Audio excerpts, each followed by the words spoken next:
मसलक के इख्तलाफात कम हो जाते हैं। तो आप जब 5 तारीख वोट डालने जाएंगे, मेरी आपसे अदबन गुजारिश है आप तमाम से कि इस बात पर गौर फरमाइए। आप मेरा पूरी ईमानदारी से मेरा मानना यह है कि हमारे वतन अजीज में मुसलमानों से इंसाफ, नाइंसाफी बोलिए, हमारे हुकूक का तहफ़्फ़ुज़, हमारी शरीयत की हिफाजत उसी वक्त होगी जब हम अपनी लीडरशिप को पैदा करेंगे। आप सुनिए, 50 साल से हम ये काम नहीं कर पाए, कई वजूहत होंगी, उतना वक्त नहीं है मेरे पास, मगर ये एक इलेक्शन दिल्ली का ऐसा है जहां से अगर हम आप तमाम लोग मुत्तहिदा तौर पर, इज्तिमाई तौर पर अगर आप एक फैसला लेंगे तो यकीनन इसमें पूरों की कामयाबी होगी।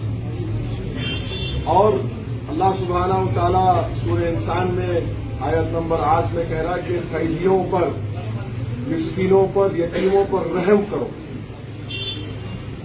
अगर हम शिफा पर रहम नहीं करेंगे, उन बच्चों पर रहम नहीं करेंगे, उनका क्या कसूर है? वो तो कोई बाहुबली नहीं है, ये कोई बाहुबली तो नहीं है कि किसी को वो कर दिए, किसी को प्लाट पे कब्जा कर लिए। गलती क्या है? प्रोसेस एक पनिशमेंट बन गया इनके लिए। हम बराबर टिकट दिए शिफा को और ताहिर को, और ये समझ कर दिए कि हमारे पे इल्जाम लगेंगे, बोले कोई परवाह नहीं। हम एक पैगाम देना चाहते थे कि अगर आप ऐसा ही सबको जेल में डालते रहेंगे तो फिर गुमनाम हो जाएंगे। हम गुमनाम नहीं होने देंगे उन लोगों को। और जो शख्स उस काले कानून के खिलाफ एहतजाज किया, कोई गुनाह नहीं किया। मैं आज भी कह रहा हूं, वो CAA का कानून अगर NPR NRC के साथ शुरू होगा तो आसाम में जिस तरीके से डाउटफुल वोटर्स के नाम पर कई लोग आज फॉरेनर्स ट्रिब्यूनल में केस लड़ेंगे, ऐसे बहुत से लोग होंगे। कम से कम आप लोगों ने भारत में एक सियासी तारीख बनाई, शाहीन बाग बना के। आप लोगों से हौसला मिला, कोई सियासी पार्टी आपको नहीं, आप लोगों को खुद अपने मिली जज्बा बोलिए, तड़प बोलिए। बस मेरी आपसे गुजारिश है कि वही तड़प और जज्बे को 5 तारीख को दिखाइए। आप करिए। देखिए, दूसरी बात यह कि चाहे कोई पॉलिटिकल पार्टी हो, वो आपको वोटर बन के देखना चाहती, सिटीजन विद राइट्स नहीं देखना चाहती आपको। क्योंकि जिस दिन आप शहरी बन जाएंगे हुकूक के साथ, जब बराबरी की बात होगी, जब हिस्सेदारी की बात होगी, तो सब लोग क्या बोलेंगे? आप खामोश बैठिए। इनका पैगाम क्या है? आप खामोश बैठिए, हम देख लेंगे। कोई कुछ नहीं देखेगा, कोई नहीं देखेगा। हम देख चुके हैं।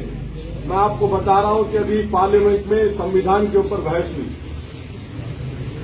1962 दिसंबर में कश्मीर में रसूलुल्लाह सल्लल्लाहु अलैहि वसल्लम के बाल मुबारक की चोरी हुई। 63 जनवरी में कितने लोगों को मालूम होगा कि 8 लाख बंगाल के मुसलमानों को ईस्ट पाकिस्तान में ढकेल दिया गया? 8 लाख। ये डॉक्यूमेंट्री प्रूफ है। और अगर और भी आपको चाहिए इसका प्रूफ, तो एक ऑक्सफोर्ड का स्कॉलर है, उसके डॉक्यूमेंट्स हैं। आज हम बोल रहे आसाम में ऐसा हो रहा।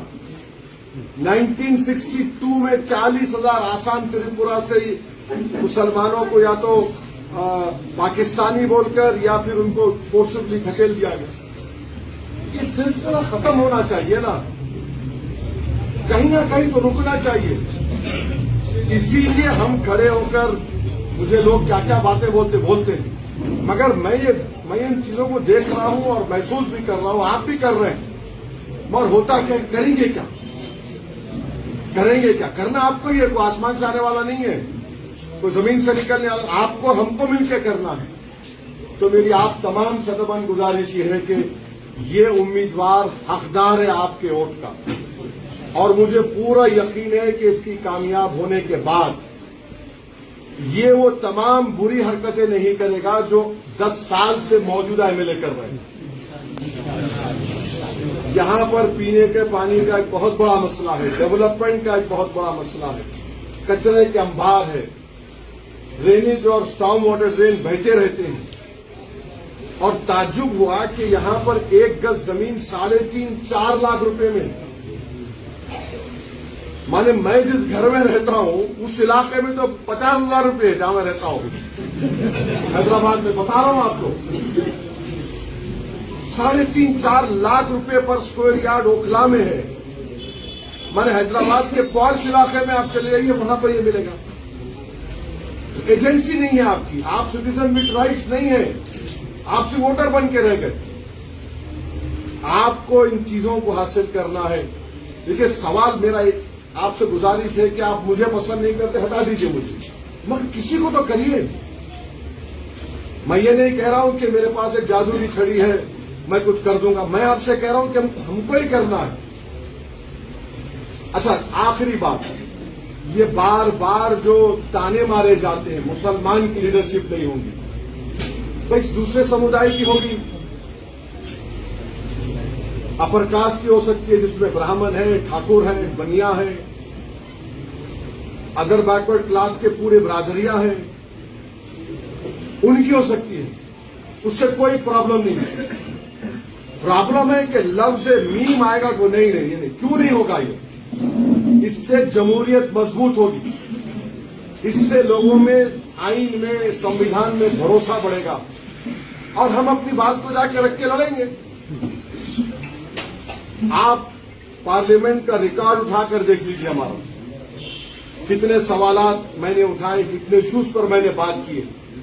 यहां का मौजूदा एमएलए, एडीआर एक ऑर्गेनाइजेशन है, उनकी ऑनलाइन रिपोर्ट, एक लफ्ज नहीं बोलते, एक लफ्ज नहीं।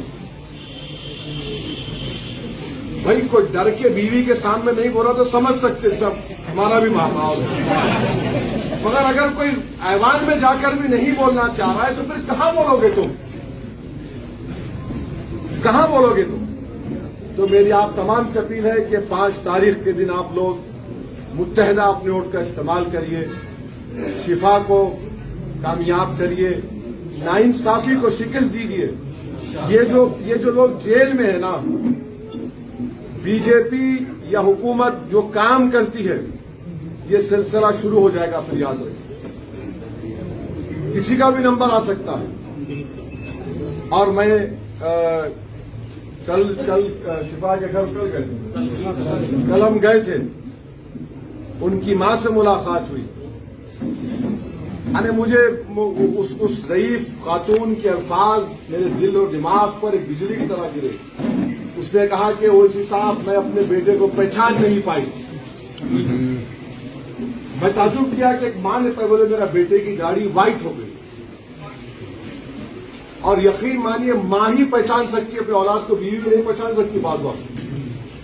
सोचिए उस औरत। और उसने कहा कि मेरी जिंदगी कब तक है नहीं मालूम, मेरे बच्चे को बाहर लाओ। मेरे भाई, ऐसे बहुत सी तकालीफ की बातें हैं। बस हमको इस तकालीफ को खत्म करना है, कम करना है। इसीलिए भी आप और हमारे लिए बहुत जरूरी है कि इस 5 तारीख के दिन आप अपने के वोट का सही इस्तेमाल करिए। लोग मुझसे पूछते कि शिफा जीतने के बाद आप क्या करेंगे? मैं इतना तो आपसे वादा कर सकता हूं कि इंशाअल्लाह ताला मैं शिफा को डराते रहूंगा, समझाते रहूंगा, उनको पुश करते रहेंगे हम कि वो खादिम के तौर पर काम करे, डीलर के तौर पर ना काम करे जो 10 साल से डीलिंग हो रही है। इतना ही आपसे गुजारिश करना था। और आपसे एक आखिरी बात है कि आप लोग तमाम यहाँ पर नेक काबिल लोग हैं, हम तो गुनाहगार हैं। आप तमाम अल्लाह की बारगाह में दुआ करते रहिए कि अल्लाह सुब्हानहू व तआला हमको, मजलिस को, शिफा को और अल्लाह मजलूम को यहाँ से कामयाब करने से और एमएलए मुंतखब कराए।